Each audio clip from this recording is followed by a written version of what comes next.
I have gone from the world's largest 3D printed Orc Gargant, which is, by the way, bigger than a Warlord Titan, and I've gone all the way down to Warmaster.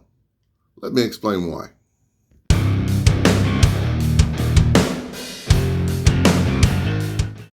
Good morning, everybody, and welcome back to Chaos Creations, created by Chaos, whatever you want to call it. Now, I have two things to mention before I begin anything. First of all, this is a waffling video about 3D printing, about Mordheim, battlefleet Gothic. Warmaster is predominantly what we were talking about today. And also, number two is I'm trying out autofocus with the camera. I've done some test videos and they've been absolutely stunning, but knowing my luck, it'll go to crap now. But we'll see how we do. Also, I've had one of my lights blow up, so I've got a backup here. So the lighting's a bit different. I am apologetic. Hey, it might actually even be better than before, for all I know. We'll see how we do. Now, the one more thing I do want to mention is you might hear a humming sound coming from over there. I have an air filter in this room. Because I'm in a small room, I've noticed if I'm playing on the computer and so forth, there are odd smells. And it's some of the new paints that I've been trying out, and they do have an unusual smell to them. They work stunningly, but the smell is quite strong. So the air filter, if you can hear it humming away in the background, that's what it is. Hopefully you won't. I've got it on the quiet mode, but who knows with the camera. So about 3 weeks ago, a friend of mine said, could I make up some terrain for Warmaster? And I was like, I really don't do commissions anymore, but all right, what the hell, we'll give it a go. My question was, what the hell is Warmaster? Now, Warmaster came out in 2000, I think it was. I'd heard about it, but I was big into fantasy battle, so I really couldn't afford another army. And, life was getting in the way, this, that, and the other. And, my partner at the time just said, no more armies, no more this, no more that. So I didn't get into it. But I've been looking at it, and it's actually quite nice. Very, very different to normal Warhammer. I like some of the aspects of it. I don't like the fact that it doesn't have like individual special characters and so forth, but it's just nature of the beast. So I started making up some terrain for my friend, and I made it way too small. I was thinking, this was like epic scale. It was 6 mil, and it's not. It's 10 mil. So I had to go back to the drawing board, and I started doing some terrain. Now, this is the first one that I did. This is like a castle of chaos, and it's not too bad. It's pretty nice, and scale-wise, it's a big honkin' chaos castle. So it doesn't have to, really go to scale. Chaos is quite good at being over the top and flamboyant, but you still need to have them, fit nicely onto the battle moments. So, they fit snugly and beautifully. Now, these are original metal miniatures. These are from GW. And as you can tell, it all fits quite nicely on there. And this is the standard base for all Warmaster miniatures. So apart from the Stegadon, of course, which apparently sits on a much bigger base. So it all fits quite nicely. And this is from Printable Scenery. And this is just printed at half the height. The tops come off, and in the inside, you've got some nice little pentagrams and so forth, just to give it a nice little pretty edge. And, I've done the usual thing. Now, I have this entire massive castle in normal scale, and I use it for Fantasy Battle and Mordheim. And I've done, like, the moss down the bottom and so forth. It's just very nice features. And I've also done other pieces of terrain. I'm starting to do some, like, buildings here and so forth. And that's now actually to scale, so it all works perfectly fine. And some trees. Once again, these trees will be just modular, so you can put them on a hill, you can put them around the place and so forth, and say, that's, my forest and whatever. And it looks quite nice. These are some of the bigger trees. I've got a couple of other trees that are a smidge smaller and so forth. You want variety in your trees. And I'm also doing some roads as well. And once again, they're close to scale. You just want to have something nice on the battlefield. You just don't want to have a green patch. Well, if you do, that's great. But a bit of terrain, some hills, some line of sight problems. That's what you want in your games. So I started to look around, and these miniatures were quite nice. So I joined a couple of groups, one which is a generic one on Facebook, which is just Warmaster, and then I found Warmaster Australia, which I joined as well. And I spoke to a few people, and I put up a want to buy, and I was looking to buy some undead. And a very nice man in my city, Perth, hi Jake, if you're watching, thank you very much for selling me a huge amount of undead, which was at a fantastic price. I couldn't say no. So I've got now a beautiful undead Tomb King's army, and I'll have to put some on sprues and so forth, and some weren't painted and such. Now, some of them were painted up, and I was thinking about just stripping them all back and starting over. But that said, A, that is a disturbingly large amount of work, and two, I can just add a few personal details and just make these mine anyway. Oh dear. Excuse me. I may have to edit that out. I'll see how I do. So, I would paint the bows red and maybe a bit of gold. And apart from that, I think they're fine. You've got the sand look. It's all great. Not a problem. So I looked online at a few places, and I looked at some of their prices. And, in Australia, they were about 50 to 70 to 80 bucks for a metal one. And shipping was about 10 bucks.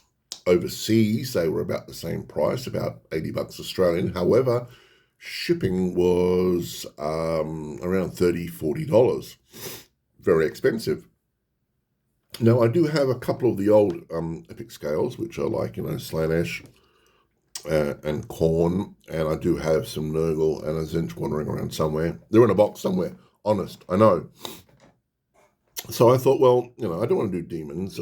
So I looked at getting some other ones besides the awesome ones that Jake sent me. And I looked at Chaos, and I watched a couple of videos, and Chaos just seemed like, the hard-hitting, slow-moving, very expensive point cost-wise army. So, you wouldn't want a lot of miniatures for this. You'd need, where everyone else has got like, a huge force on the battlefield, Chaos would be, quite compact because everything's quite expensive. Now, like some skeletal archers, I think are like, 80 points. Chaos warriors are 140. And the one thing about Chaos is they don't have any range. So undead have the range. So that's awesome. But Chaos seemed to be, fun. And I had them in Fantasy Battle. So my 3 or 4 big armies in Fantasy Battle were Vampire Counts, Tomb Kings later on, Chaos, and Skaven. They were just, so much fun. And Skaven were just there for comical value. They were hilarious. So I looked into a few other places, and I found a gentleman in the East Coast that was doing metal miniatures, and he wanted some of mine, some of my plastic Space Marines. So we did a trade. And I was able to pick up 2 packs of miniatures. The first one being Chaos Warriors here. Now, you have to remember, these are 25, 24 years old. You can still see the details on the shield. Some of them have helmets and so forth. So the detail isn't too bad. It's not spectacular, but for 20-year-old miniatures in metal, not too bad. And these things are durable. Painted up, you could throw these around. Not that you would, but you could, and they would be fine. And I also picked up a packet of Chaos Marauders. Once again, this was all part of a deal for some Space Marines. Now, normally these would be 80 bucks each, and I think I paid $10 each, because he got a lot of my Space Marines from the Leviathan box set, which I just didn't want. And once again, the details aren't too bad. All right, so I was using them as a premise for something else, and I'll explain in a minute. So I ordered some of these resin ones from around the world. Now, I looked on Etsy, and I got some from England, I got some from Sweden, and then I found a local guy, was it Proxy Wargame, I believe his name is? Yep.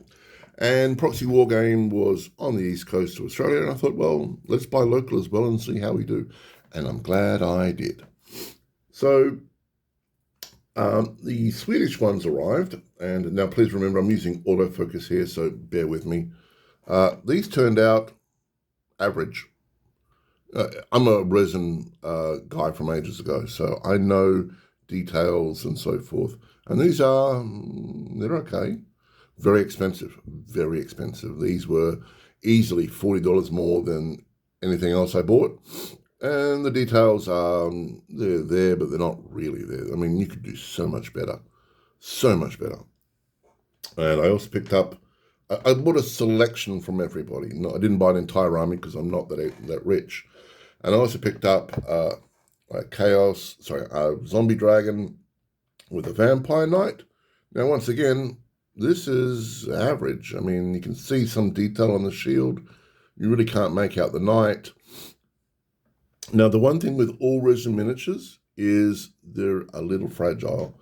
I mean, this will snap at some stage, all right? If I bent that a little bit more, it would snap off, okay? That's the nature of the beast with resin. It can be incredibly beautiful, but it's fragile. Now, there is a product you can get called Tough Stuff. Tough Stuff will make these things like concrete, but it's expensive and it's difficult to work with, and most people don't. I tried it for about a month, and I had more problems than ever. Now, those two miniatures were from the Swedish group. It was Midgard Minis. Very expensive, and I really don't think it's worth it. Now, the Australian guy, he impressed me. Proxy Wargaming. This is from Proxy Wargaming, and these things are stunning. These are a work of art. I can see the shields. I can see details on the shield. I can see the skeletal faces. They're all crisp and clear, and has almost no support on it whatsoever. These things are stunning, beautiful.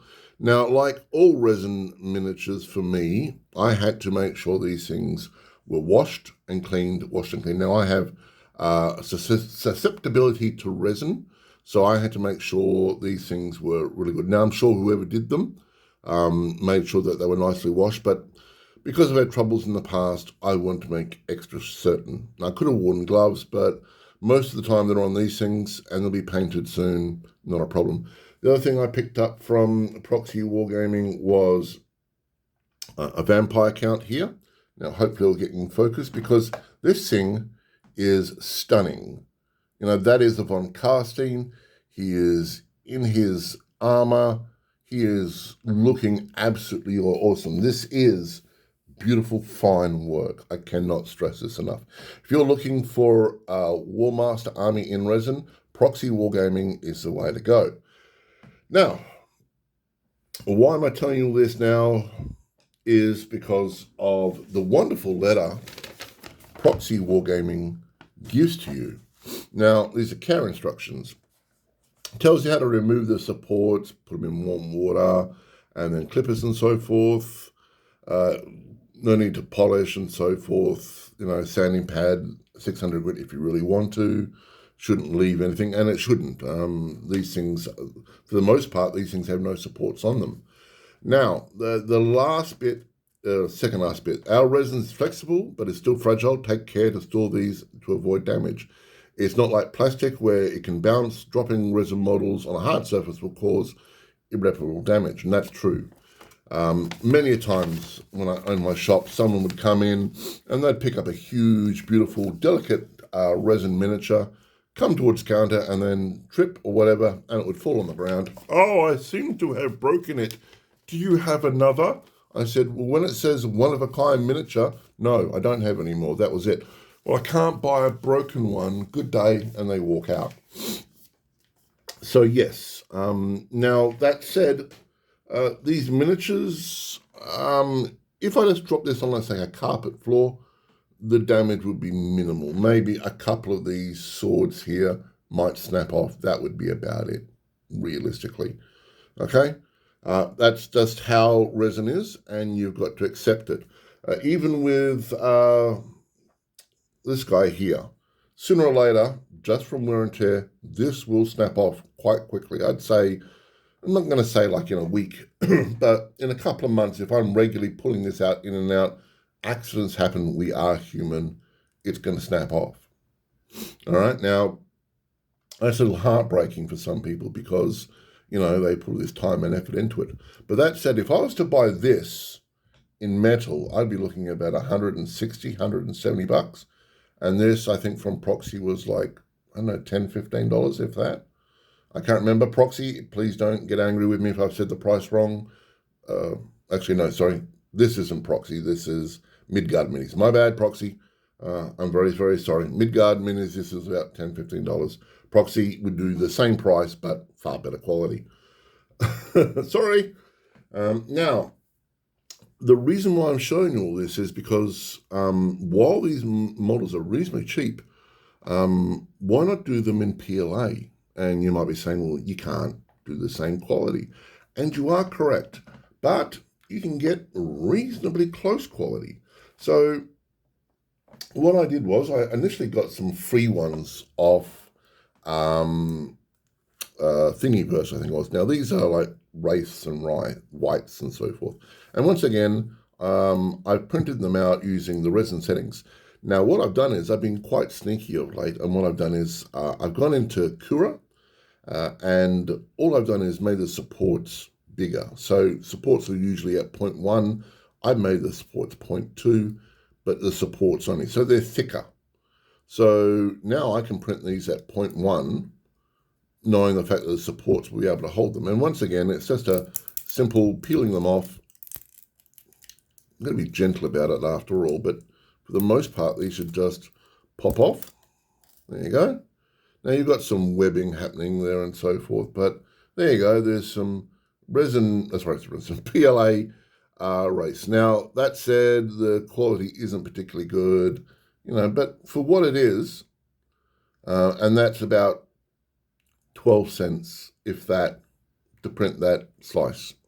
Now, let's be realistic. That's about 6 cents. All right, that's 6 cents worth of filament there.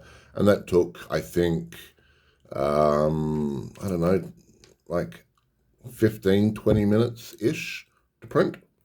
So, you're not looking at too bad. I mean, the Bamboo Carbon X1 prints very, very fast, even at 0.1.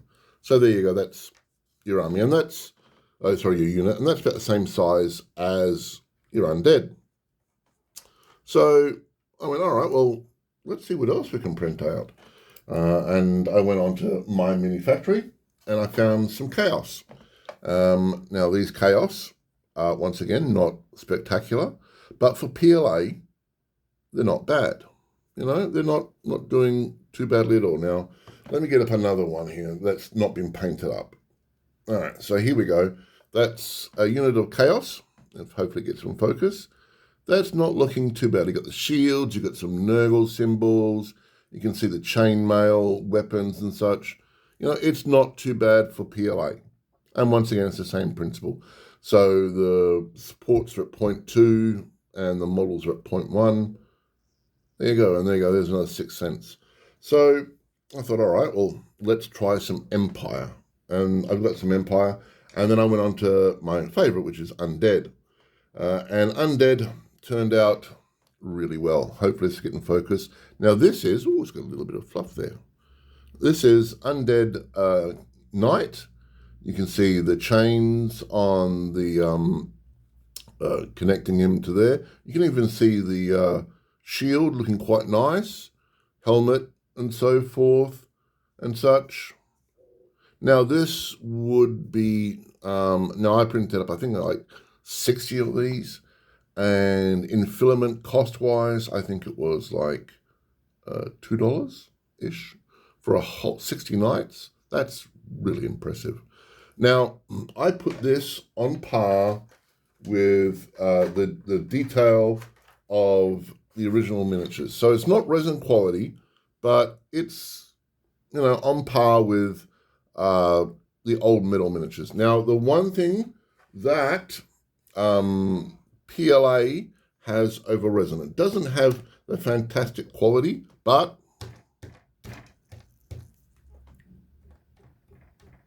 it's tough. I didn't want to bang it too hard, it'll shake the friggin' place. But these things are a lot tougher.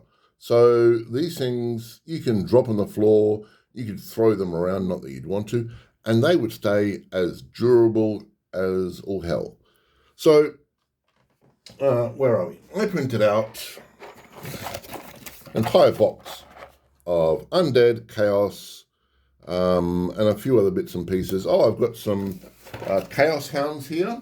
I printed out 300 strips of these. They're not too bad. Got little dogs jumping up and so forth. Now, the detail on them, like I said, isn't great. It's not the same as resin, but it's durable and it's cheap. So that entire box, I think I've got most of a Chaos Army and the starts of an Undead Army and some other bits and pieces just as test. And that would have been, in total, I would say $6 for all of it.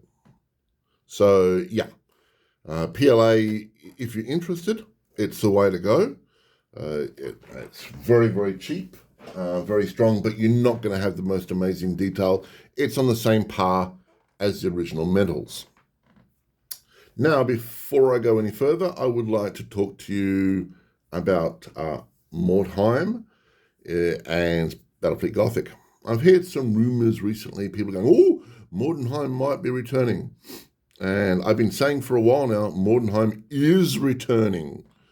From what I understand, they're now still play testing. I've heard rumors, oh, it's going to be out for Christmas. I really don't think it's going to be out by Christmas. I'd be surprised if it came out by Christmas, but unlikely. I get the feeling is once they've finished with all the Warhammer armies, then they'll do maybe a revised edition with some new miniatures. Then Mordheim will come out because everyone's got all their armies and so forth. And they've spent their money, and then they'll want something else in the old world. Mordheim will come out. Battlefleet Gothic, that more than likely at the end of this year because they always have the Warhammer big box sets. So that for me would be more than likely an end of year thing. They usually do the 40k box sets and so forth. So I'd say around Christmas time, expect Battlefleet Gothic. Mordheim, from what I understand, is pretty close to the original. It's got some updated rules. It's got a few of the annuals in there. It's got a few interesting races that can be used for just the old world, but it also has some Age of Sigmar bits in there as well, which, well, I guess, they've got Warcry. Why do they need to come into our world of Mordheim? And if you don't know, for me, Mordheim is the greatest game ever made. It really is. I love Mordheim. It is such a beautiful game. Now, before I forget, what I'm also doing for my friend is some other stuff. So this is a siege piece. Once again, beautiful scale. Fits a unit on there quite easily. And it is wall-wise perfect. And just enough that it's going to break through there. Not a problem. It might be maybe 2 mil too big, but I'm not going to quibble over 2 mil. These things are supposed to be siege machines. So, that's not too bad. Now, once again, all of these files, bar 1 or 2, can be found on my mini factory. The Undead here I found on Thingiverse. And I'll put in links for Proxy Wargaming because, damn, that man is awesome. So what I'll be doing over the next couple of weeks is painting up and redoing the Undead, painting up some of the Chaos, and if I'm lucky, I'll be able to have a couple of games of Warmaster and go from there.